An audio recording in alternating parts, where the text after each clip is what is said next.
Pare nila nakapula.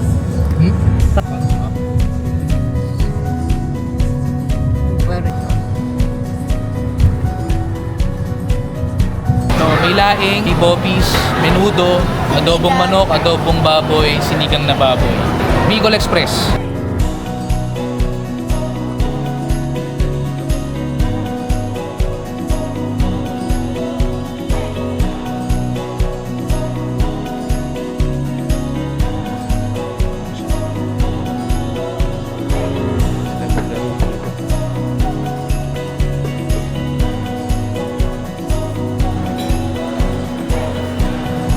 Sa taas ata yung mga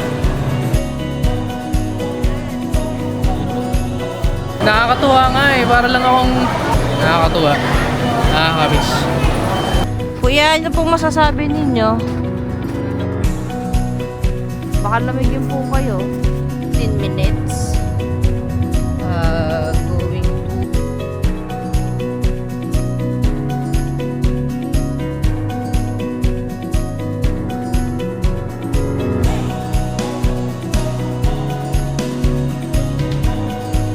Yan, so day 3 tayo here at Winnipeg.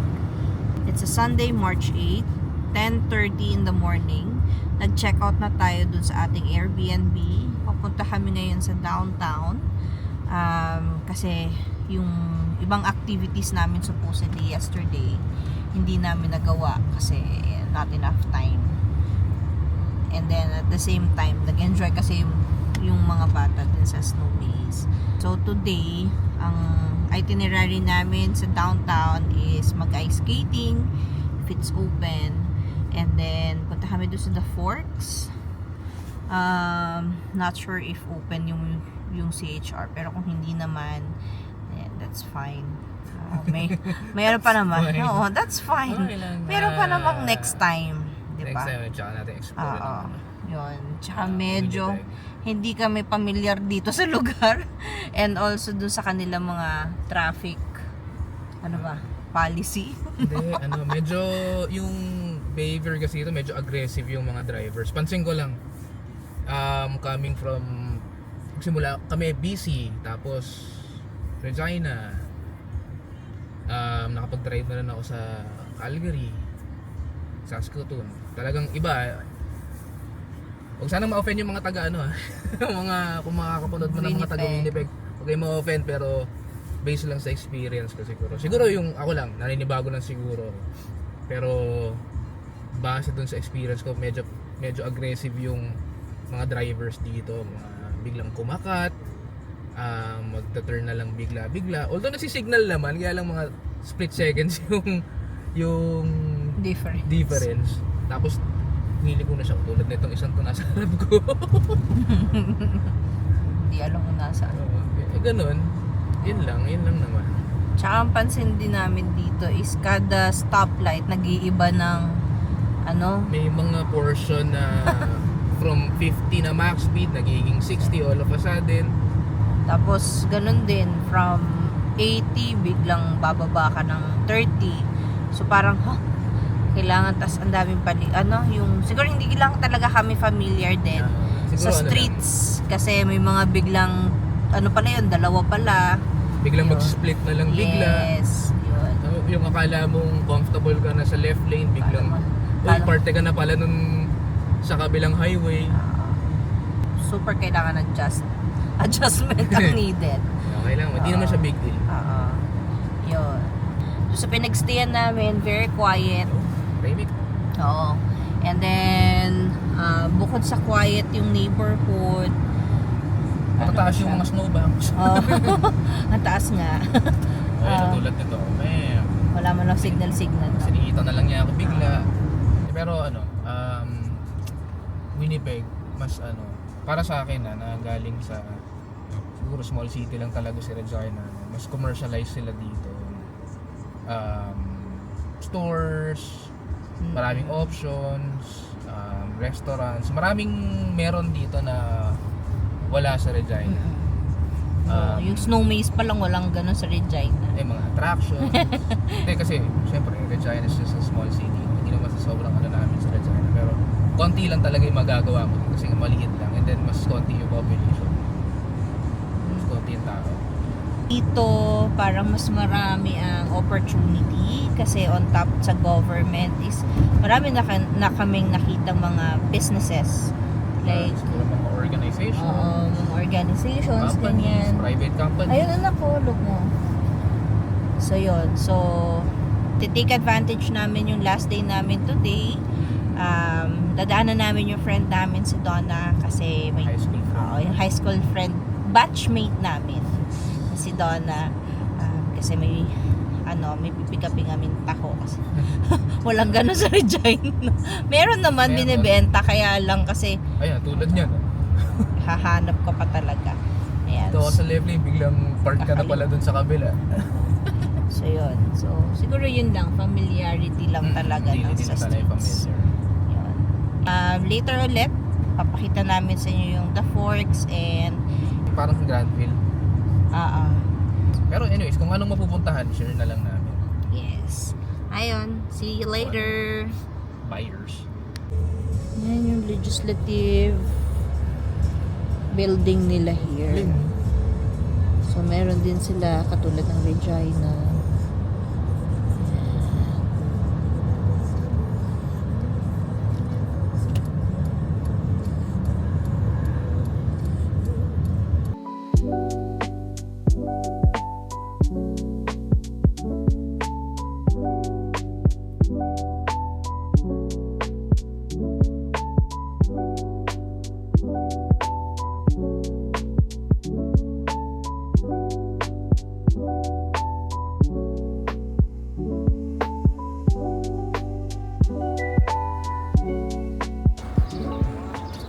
Okay, here in Winnipeg, and CHR building.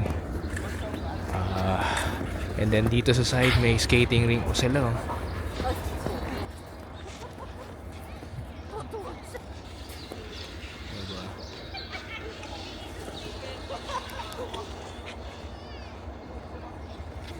Then siguro dito parang events place nila. Dito sumasayaw-sayaw yung mga yung mga events Pag may no. Let's go. Then in at the Forks Hotel. Yung dalawa. Konnichiwa, what's up? Oh. Okay. Ubi for tails. Oo nga eh. Check natin yun mamaya. Naman, bike yun, Dado. Bike. Pakita natin sa kanila. Yan. Galing, no? Banana bikes, yeah. I have a snow. Yan. Ano yung cricket? Ay, ma? May? Ay, may something, no? So, ito yung National Historic Site nila. Yan. Yung park. So, para siyang meeting place. Yan ang pangalan nila. Yan. Yung mga symbols. Yung harap namin, I don't know if you can see it. Meron dyan parang cross. Yun yung nakikita nyo na yon. Yan. Dati siyang simbahan na nasunog. So, para siyang yung sa Macau na nasa unahan lang, yung pinaka-facade lang niya yung yun, mahal yun yung simbahan na nasunog, oh. Oh. Tapos dyan din nakalibing ata, may mga nakalibing dyan. Parang train station ata to eh. Train terminal eh. Johnston Terminal. Yan o. Luma ang building. Siya.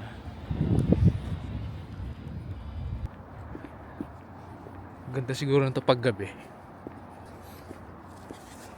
Ayan natin. Haba-haba na itong lakad na to. May train. Nice. Treaty Relations Commissions na ito. Sila maglaro dito. Okay. Galing ah.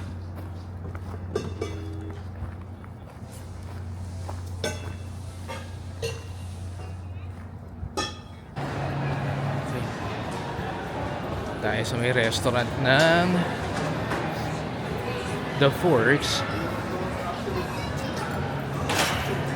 So para sa inyo sa Granville Island, ganito siya.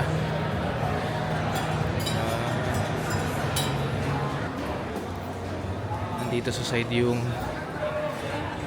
skating rentals, and then more stalls, food stalls here. Right here. Ang daming tao kasi lunchtime na eh. Mama.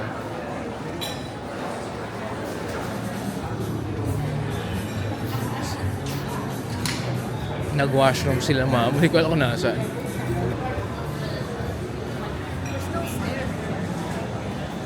Wow. And then sa taas ata yung mga ano nila, mga damit-damit.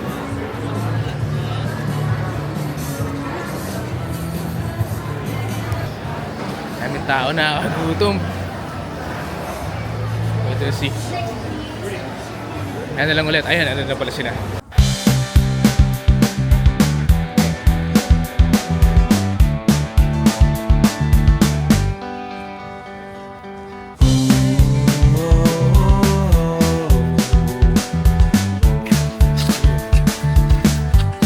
Oh! Careful! Kita mo yung pantalong basa na yung isa? Oo, napambasag yun sa akin. Nagyayakan pala sila lahat. Exit daw sabi ni Ken.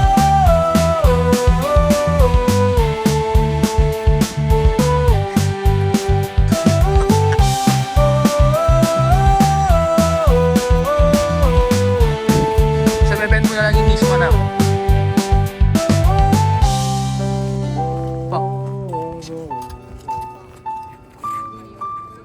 Coyote siguro to. Oops.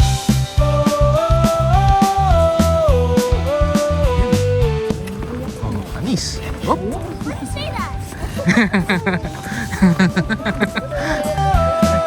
Na-jinx tuloy. Yan o.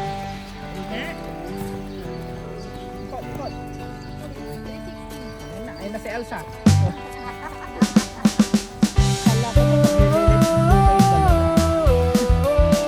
Sila, sila, si.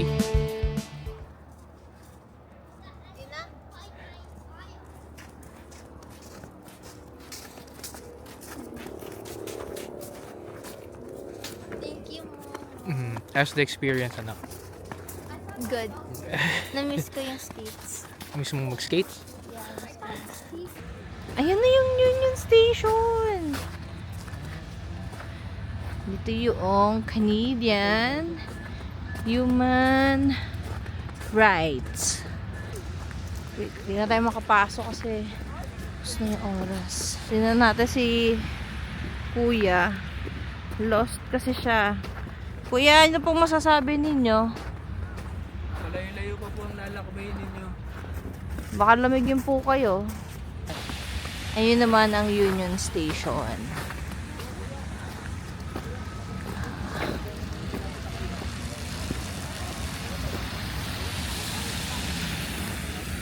Ganda expert to. Siguro mga one day. Ilaan nyo lang yung one day nyo or siguro half day. Yan. So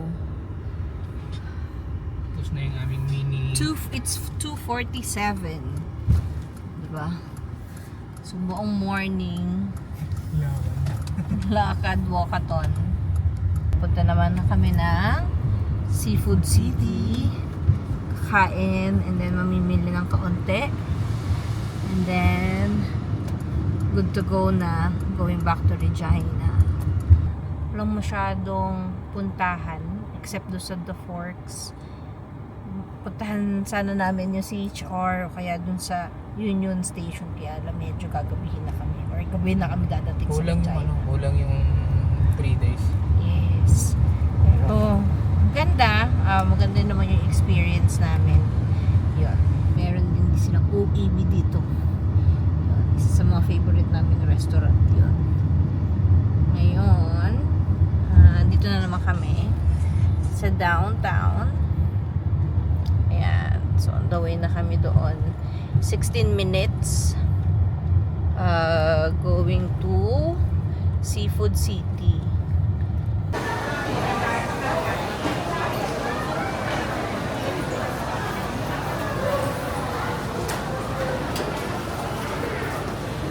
Seafood City. Pagkaing Pinoy, lutong bahay. Ito, meron din dito. Mga 3 meals na. Wala ako salamin eh. So, may laing, may bopis, menudo, adobong manok, adobong baboy, sinigang na baboy. Bicol Express. Sagot nila ako.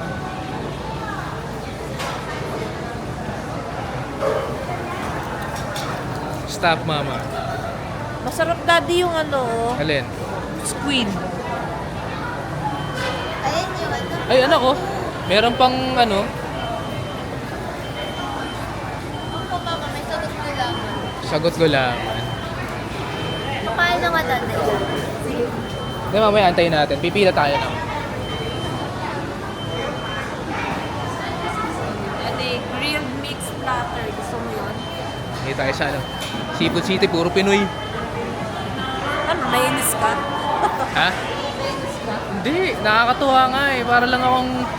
Para akong nag-pure gold. Alam mo yung para kang ayun, supermarket. Diba? Nakakatuwa. Nakakamiss.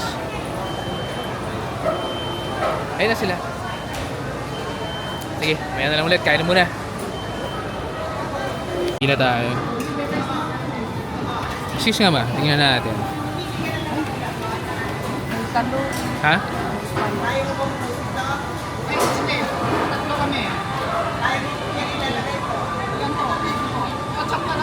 Alvin, stop ba? Tapos kukuha na lang kami din ng isang Ay, stop nga. Stop squid. Stop ba? Ayun o. Nagumit yung kaya. Ang laki, no? Ay, liempo! Sa pagtatapos ng maikling weekend trip na to, mula Regina hanggang Winnipeg, parang ang daming nangyari kahit sandali lang. Minsan, akala natin kailangan ng mahabang bakasyon para makaramdam ng saya. Pero hindi pala. Minsan, sapat na yung magkakasama kayo. Walang iniintinding oras, walang iniisip na problema, kundi ang isa't isa lang. Sa biyahe na to, mas nakita namin kung gaano nakalaki ang pinagbago ng anak namin. Hindi na siya yung dating maliit na batang kailangan hawakan palagi. Ngayon, isa na siyang dalagang marunong tumawa ng totoo. Marunong mag-enjoy sa maliit na bagay, at higit sa lahat, marunong maging masaya sa sarili niya. At bilang magulang, wala nang hihigit pa na makita mo yung anak mo na ganun kasaya. Doon namin na-realize kung gaano kahalaga ang oras. Hindi namin namalayan, lumaki na pala siya. At sa bawat hakbang niya, sa bawat ngiti niya, ramdam namin na may mga bagay kaming nagawa ng tama bilang magulang. Ang trip na to ay hindi lang tungkol sa lugar na napuntahan namin. Hindi lang ito tungkol sa mga pictures o videos na nakuha namin. Higit sa lahat, ito ay tungkol sa mga alaala. Mga alaala na hindi mabibili, hindi mapapalitan, at hindi namin makakalimutan. Sa bawat kilometro ng biyahe, parang mas lalo kaming naging malapit sa isa't isa. Mas lalo namin na-appreciate kung anong meron kami bilang pamilya. Kasi sa dulo ng lahat, hindi naman yung destinasyon ang mahalaga, kundi yung mga taong kasama mo sa paglalakbay. At kung may isang bagay kami iuwi mula sa trip na to, yun ay ang kasiguraduhan na masaya ang aming anak. At dahil doon, masaya na rin kami. Kasi bilang magulang, yun lang naman talaga ang pinakahangad namin, ang makita siyang lumalaki na puno ng pagmamahal, saya at pag-asa. Kaya sa pagtatapos ng vlog na to, gusto lang namin sabihin, yakapin niyo ang bawat sandali kasama ang pamilya niyo. Dahil darating ang araw na ang mga simpleng trip na to, ang magiging pinakamahalagang alaala sa buhay ninyo. At para sa amin, ang weekend na to ay hindi lang isang biyahe. Isa itong paalala kung bakit napakahalaga ng pamilya at kung gaano kami kaswerte na magkaroon ng isang anak na nagbibigay ng ganong klaseng saya sa buhay namin. Muli, hanggang sa susunod na kwento.